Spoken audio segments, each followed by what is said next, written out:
My name is Carol Vance. I am 63 years old. I received a notification that my stock option package worth $4.7 million had just been released. I rushed home early, only to hear my son and daughter-in-law whispering in the kitchen. The cost of living keeps going up. It's time to get rid of that freeloading old woman. I stood there in silence. And then I calmly did one thing. That morning at my office in Salt Lake, I received the best news of my life. Following the company merger, the stock options I had accumulated over 30 years were officially valued at $4.7 million. I trembled with joy, immediately thinking about helping my son get back on his feet after his bankruptcy last year. I left work an hour early to surprise them. I entered through the garage door that leads into the kitchen. But what welcomed me wasn't laughter, but the calculating voice of my daughter-in-law. Through the crack in the door, I heard every word clearly.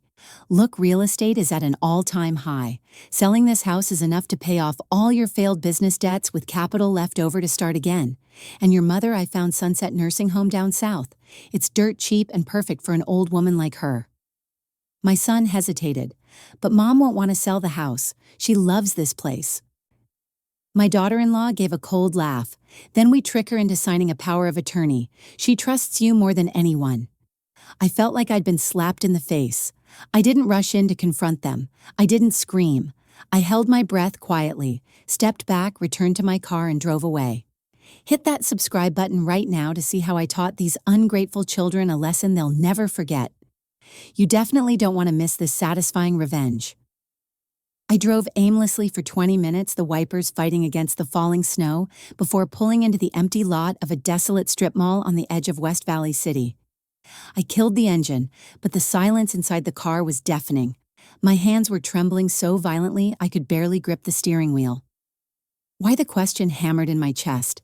Jared had told me last week that his startup was stabilizing. He said the market was tough, but he was breaking even. If he was just struggling, he could have asked me for help.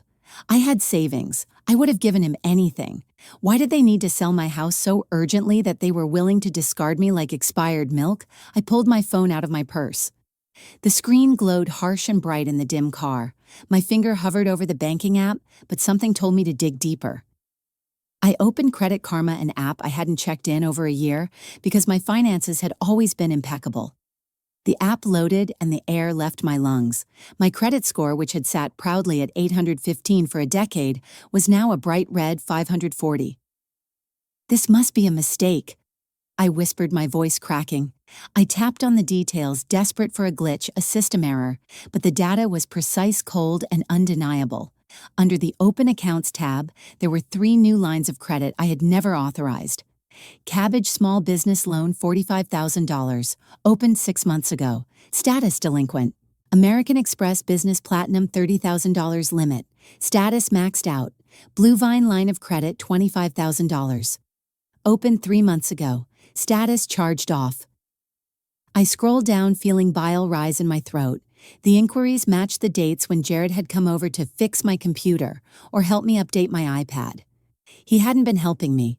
He had been harvesting my social security number, my digital signatures, and my identity to secure funding for his failing business. He had forged his own mother's name to delay his inevitable bankruptcy. But the horror didn't stop there.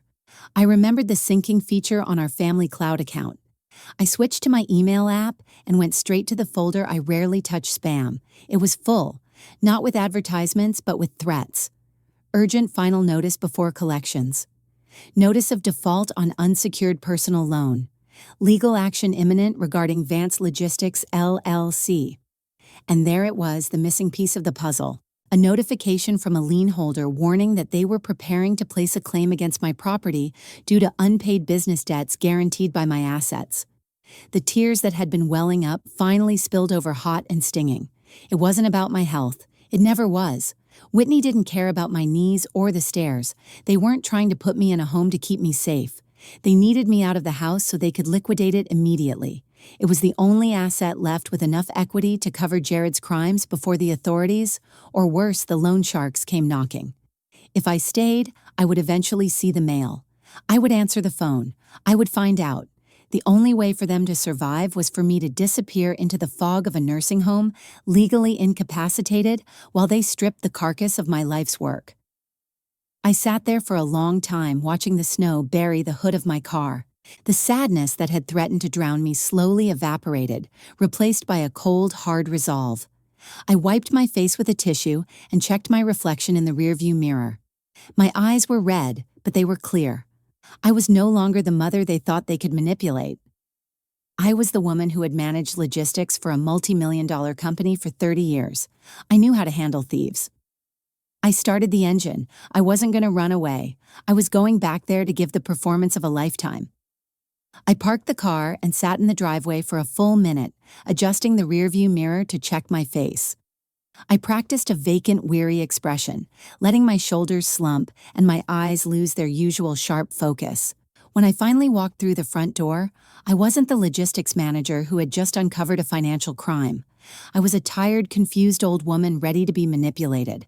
The living room was warm, smelling of roasted chicken, a stark contrast to the cold calculation I knew was hiding behind my family's smiles.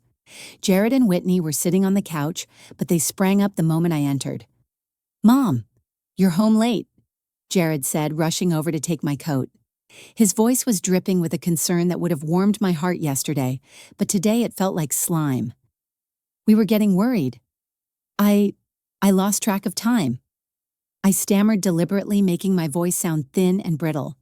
I rubbed my temples, feigning a wince. "My head has been pounding all afternoon. I think I drove past the exit twice." Whitney exchanged a quick, meaningful glance with Jared.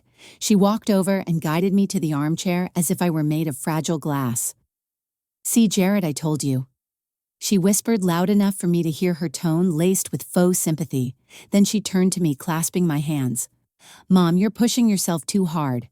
Last week you forgot where you put your glasses, and now you're getting lost driving home. It's dangerous." I hadn't forgotten my glasses last week. Whitney had moved them to the kitchen counter, but I didn't correct her. "Maybe you're right." I sighed, staring at the floor. "I feel foggy." Jared seized the opening. He pulled a glossy brochure from under a magazine on the coffee table and sat on the ottoman in front of me. "Mom, we've been talking. We just want you to be safe. The stairs in this house are a death trap waiting to happen. Look at this." He handed me the brochure. It was for Sunset Senior Living. The pictures showed smiling seniors playing chess in a sunlit garden. He didn't mention it was a state-subsidized facility known for understaffing the very place Whitney had called dirt cheap just hours ago. "It's a resort community, Mom." Jared lied, smoothly tapping the photo. "They have medical staff, 24/7 gourmet meals, and no stairs. You wouldn't have to worry about maintenance or bills anymore. Whitney and we're willing to sacrifice our time to manage this big house for you, handle the sale eventually, and make sure you have the best care." I looked at the brochure, my hand trembling intentionally. I looked at my son, the boy I raised, the man who stole my identity. "You would do that for me?" I asked, allowing a tear to escape. "But I don't want to be a burden." "You're not a burden," Whitney said, squeezing my shoulder. "But let's be realistic. You need help. This is for the best." I took a deep, shuddering breath, closing my eyes as if surrendering to the inevitable. "Okay," I whispered. "I'm tired of fighting. If you think it's right, I'll listen to you. Maybe I really am too old for this house." The tension in the room snapped. I felt their relief wash over them like a wave. I stood up slowly, claiming I needed to lie down before dinner. As I turned toward the hallway, I paused by the mirror near the kitchen entrance. In the reflection, I saw Jared pull out his phone. He didn't think I was watching. He typed quickly, a smirk playing on his lips. My eyesight was still perfect, and from that angle, the text on his screen was clear as day. "Almost done," the old lady agreed. "Start the paperwork." I walked up the stairs, gripping the banister not for support, but to keep from crushing it in my anger. The play had begun, and they had no idea they were reading from a script I was about to rewrite. On Tuesday morning, I told Jared I was meeting an old friend from my book club for coffee. He didn't even look up from his phone, too busy calculating his imaginary windfall to care about my social life. He simply waved a dismissive hand, probably relieved to have the senile old woman out of the house so he could make calls to his creditors. I didn't go to a coffee shop. I drove straight to the glass-walled building in downtown Salt Lake City where Attorney Warren maintained his practice. Warren was a man of few words and sharp instincts, the kind of lawyer you wanted on your side when the world was collapsing. I sat in his office surrounded by shelves of leather-bound case law and laid the credit reports and the forged loan documents on his mahogany desk. He studied them in silence, his brow furrowing deeper with every page he turned. "This is textbook financial fraud," Carol Warren said, finally tapping a document where Jared had clumsily imitated my signature to secure a high-interest business loan. "He's crossed a line here. If we report this to the authorities right now, he faces federal charges for identity theft and wire fraud. We could stop this immediately." "Not yet," I said, my voice steady despite the trembling in my hands. "If I arrest him now, I'm just a bitter mother. I want to cut the cord completely on my terms. I need to ensure they can never touch what I've built again." I instructed him to activate the revocable living trust we had drafted years ago after my husband passed away but had never funded. We spent the next 2 hours signing a mountain of paperwork, transforming my financial existence. First, we executed a quitclaim deed. With a few strokes of a pen, the title of my home was transferred from Carol Vance Individual to the Vance Family Trust. The house I had lived in for 30 years no longer belonged to me personally. It belonged to a legal entity governed by strict rules. Next, I authorized the immediate transfer of the entire $4.7 million stock option payout directly into the trust's brokerage account.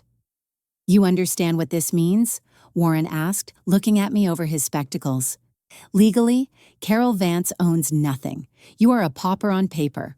If they try to force you to sign a power of attorney or a sale agreement, it will be void because the individual they are bullying doesn't hold the title to the assets.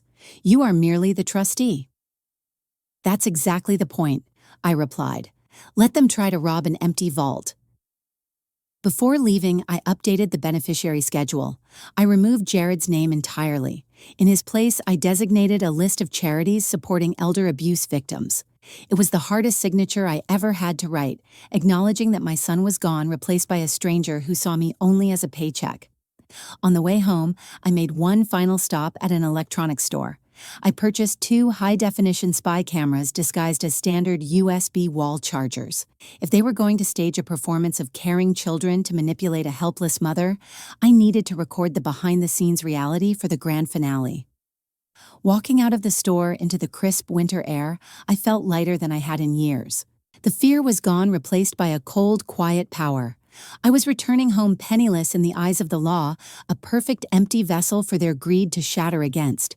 The trap was set, and they were already running toward it with their mouths wide open. By Friday evening, a relentless blizzard had descended upon Salt Lake City, burying the streets in white silence. Inside the house, however, the atmosphere was staged for a celebration. Whitney had prepared a prime rib roast, a bottle of expensive red wine sat breathing on the sideboard, and there was a guest I had never met before. "Mom, this is Mr. Stone," Whitney introduced, gesturing to a man in a slightly ill-fitting suit who smiled with too many teeth. "He's an old friend from college, and he's also a mobile notary. We thought we'd save you a trip to a law office in this weather." Stone shook my hand with a clammy grip. "A pleasure, Mrs. Vance. Jared has told me so much about you."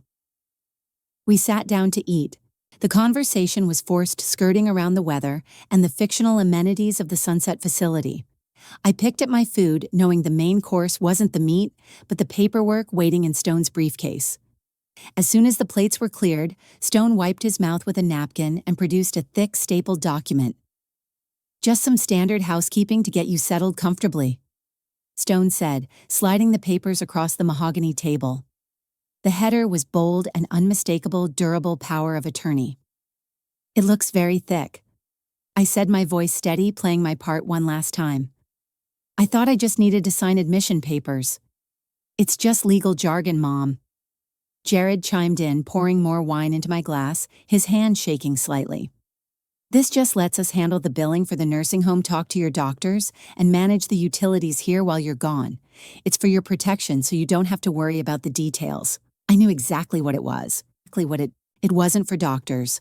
A durable power of attorney would grant the agent full, unchecked authority to sell real estate access bank accounts and liquidate assets immediately, regardless of my mental state. If I signed this, they could sell the house tomorrow morning and I couldn't stop them. "Here." Whitney handed me a pen, her eyes intense, almost predatory. Just sign right there at the X, and Mr. Stone will notarize it. I took the pen. The room went dead silent. The only sound was the wind howling outside, and the faint hum of the refrigerator where the hidden camera I installed was recording every frame of this coercion. I looked at the paper, then lifted my gaze to my son. He looked eager, desperate, sweat beading on his forehead despite the cold outside. "Jared," I said softly, holding his gaze, "before I sign this, I need to ask you something important." "Anything, Mom. Is your business really doing okay? You don't have any debts or financial trouble I should know about? I want to make sure you can handle this responsibility without stress." Jared didn't even blink. He looked his mother in the eye and delivered the final betrayal. "Business is great, Mom. We're actually expanding next quarter. I have zero debt, I promise." The lie hung in the air, heavy and suffocating. He wasn't just stealing from me, he was gaslighting me to the very bitter end. I looked at the pen in my hand. It felt heavy, like a weapon I no longer needed to use. My hand stopped shaking completely. I let a cold, unrecognizable smile touch my lips. I dropped the pen onto the table. Clack. "I don't think so," I said, my voice dropping its fragile facade and returning to the iron tone of a logistics manager.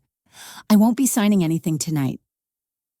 The silence that followed my refusal was shattered instantly. Whitney's mask of concern dissolved, replaced by a snarl of pure venom. She slammed her manicured hand onto the table, making the fine china rattle and the wine glasses tremble. "You selfish, senile old witch," she screamed, her voice shrill and ugly. "We have been babysitting you for weeks. We are trying to save you from rotting in this house alone, and this is how you thank us, by playing games." Jared stood up, his chair scraping violently against the floorboards. He loomed over me, his face flushed with a mix of panic and rage. "Mom, stop this nonsense right now. You don't know what you're doing. Pick up the pen. You are confused." "I am not confused, Jared," I said, my voice cutting through their noise like a razor. I stood up slowly, shedding the hunch I had faked for days. I straightened my spine, looking him dead in the eye with the authority of a woman who had managed international logistics for 3 decades. I have never been more clear-headed in my life. I reached into my bag. Whitney flinched, perhaps expecting me to pull out a tissue or my glasses. Instead, I withdrew a heavy blue folder and tossed it onto the center of the table. It landed with a heavy thud, sliding open to reveal the credit reports highlighted in neon yellow. "I know about the failed business, Jared. I know about the gambling debts you tried to hide," I said, pointing a steady finger at the papers. "And I know about the $45,000 loan you took out from Cabbage 6 months ago, the one where you forged my signature as a guarantor. That isn't just a mistake, son. That is a federal crime. It's called financial identity theft." The room went deathly quiet. Stone, the notary, turned pale and began quietly packing his seal back into his bag, realizing he had walked into a felony in progress. "Mom, I can explain," Jared stammered, shrinking back as his lies collapsed. "Save it," I interrupted. "And I know about your plan, Whitney. The resort at Sunset Senior Living, I know it's a state-subsidized facility for indigent patients. You weren't sending me to a resort, you were dumping me in a warehouse so you could liquidate my assets." Whitney opened her mouth to argue, but I held up a hand. "But here's the twist you didn't see coming. You wanted money. Well, you missed the biggest payday of your lives. On Monday, I received a stock option payout of $4.7 million. Jared's eyes went wide, and for a split second I saw greed replace the fear. $4 million, he whispered, licking his lips. "Mom, that's amazing. We can fix everything with that. You will do nothing." I crushed his hope instantly. "Because as of Tuesday morning, neither this house nor that money belongs to me. I transferred the deed of this property and every cent of that payout into the Vance Family Trust." I pulled the second document from the folder, the stamped quitclaim deed, and held it up. "I am the sole trustee. You are not beneficiaries. You are not heirs. You have zero claim to this estate. And since the trust now owns this property, it has strict rules regarding occupancy." I slapped the final paper onto the table, a formal notice to vacate. This is a legal notice. Under Utah law, given the evidence of financial elder abuse and the threat you pose to my safety, I am revoking your permission to stay here effective immediately. You are no longer family members in this home. You are trespassers. Jared's face turned a violent shade of purple. The realization that he was losing everything, the house, the money, his freedom, snapped something inside him. He let out a guttural roar and lunged across the table, his hands reaching for the documents or perhaps for me. "You can't do this to me," he screamed, knocking over the wine bottle. Red liquid pooled like blood across the tablecloth. I didn't flinch. I didn't step back. With my other hand, I calmly raised my phone, the screen already glowing with an active call. "Dispatch," I said clearly into the speakerphone, my eyes locked on my son's terrifying face. "This is Carol Vance at 420 Oak Creek Lane. I have an intruder threatening violence. Yes, the police are already on their way." The police arrived in under 8 minutes, their sirens cutting through the howling winter wind. They found Jared still shouting incoherently in the dining room, while Stone the notary sat terrified in the corner, eager to cooperate as a witness to save his own license. The officers didn't need much convincing. With the evidence of the forged loans, the threats of violence, and the active restraining order I requested on the spot, Jared was placed in handcuffs. As they marched him out into the snow, he looked back at me, his face a mask of shock. He expected me to intervene, to be the soft mother who always fixed his mistakes. But I stood by the fireplace, my expression unreadable. For the first time in his life, he was facing consequences I wouldn't pay for. Whitney's eviction was swift and unceremonious. The officers gave her 15 minutes to pack a bag. She left the house shivering not just from the cold, but from the sudden realization of her destitute reality. Without the house to sell, and with Jared facing felony charges, she had nothing. She retreated to her mother's cramped apartment that very night and filed for divorce 3 days later, citing irreconcilable financial differences. In the weeks that followed, I moved with the precision of the logistics expert I had always been. I sold the family home on Oak Creek Lane. It sold quickly, but I didn't look back as I handed over the keys. That house held memories of a family that no longer existed. Using a small fraction of the house sale proceeds, I paid off the fraudulent loans Jared had taken out in my name. My lawyer advised against it, saying I wasn't liable, but I wanted my credit score restored to its pristine 815 immediately. I wanted a clean slate. However, when Jared's public defender called to ask if I would post his bail, my answer was a single firm word: no. He remained in county jail awaiting trial for identity theft and wire fraud. It was the hardest lesson I ever had to teach, but also the most necessary. I didn't stay in Salt Lake City. I moved south to St. George, trading the bitter snow for red rocks and year-round sunshine. I bought a luxury condo in a gated community with a view of the desert cliffs, protected by the very trust that had saved me. Now I spend my mornings drinking coffee on my balcony, watching the sunrise paint the canyon walls in gold. I am alone, yes, but I am not lonely. I am safe. I am free. Looking out at the horizon, I finally understand the truth that took me 63 years to learn. Filial piety cannot be measured by empty words, and the security of your twilight years should never be wagered on the conscience of others, even your own children. Love them certainly, support them when you can, but never hand over the keys to your life. Keep your name on the deed, keep your money in your control, and keep your eyes wide open.